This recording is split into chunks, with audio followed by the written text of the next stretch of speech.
ඈත අතීතයේ ශ්‍රී ලංකාවේ එක්තරා යුගයක මහා නිගයක් ඇති වුණා. වසර ගණනාවකින් වැස්සක් ලැබුණේ නැහැ.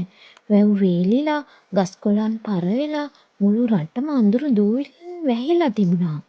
මිනිස්සු අහස දෙස බලා වැසි ඉල්ලමින් දෙවියන් යැදුවා. ඒත් අහසේ එකදු වලාකුළක්වත් තිබුණේ නැහැ. මේ නියගේ මැද අහස සිප ගන්නා යෝධ පර්වතයක් තිබුණා. ඒ තමයි සීගිරිය. ජනප්‍රවාදය කියන්නේ සීගිරිය කියන්නේ පොළවේ තිබෙන තැනක් නෙවෙයි. ඒ අහසත් පොළවත් යා කරන මායාවේ දොරටුවක් බවයි. පර්වතේ පාමුල තිබෙන යෝධ සිංහරුව රාත්‍රියට මේ දොරටුව ආරක්ෂා කළා. පුර පසළොස්වක පෝය දිනයක මැදියම් රැයේදී සීගිරිය සිංහයාගේ දෑස්වලින් අද්භූත නිල් පැහැති ආලෝකයක් විහිදෙන්න පටන් ගත්තා. ඒ ආලෝකය කෙලින්ම අහසට විහිදී ගොස් රිදී පැහැති වලාකුළු මතු කළා. මුළු පර්වතයම මීදුමින් වැසී ගිය අතර පර්වතයේ බෑවුම්වල සිතුවම් කර තිබූ රන්වන් කුමරියන්ට පණ ලැබෙන්නට පටන් ගත්තා.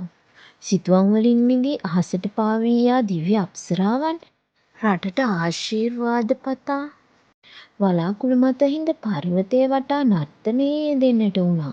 ඔවුන්ගේ රන්වන් සිරුරු සඳ එළියට බැබළුණා. ඔවුන්ගේ අතේ තිබුණේ පරසතු මල් සහ නිල් නෙළුම් මල්. ඔවුන් නටන අතරතුරේ ඒ නිල් නෙළුම් මල් වලින් පොළොවට වැස්ස පතිත වුණා.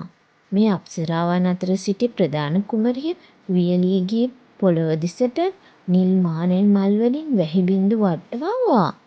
රාත්‍රිය ආලෝකමත් කරමින් මහා ගිගිරුම් හඬක් ඇසුණා.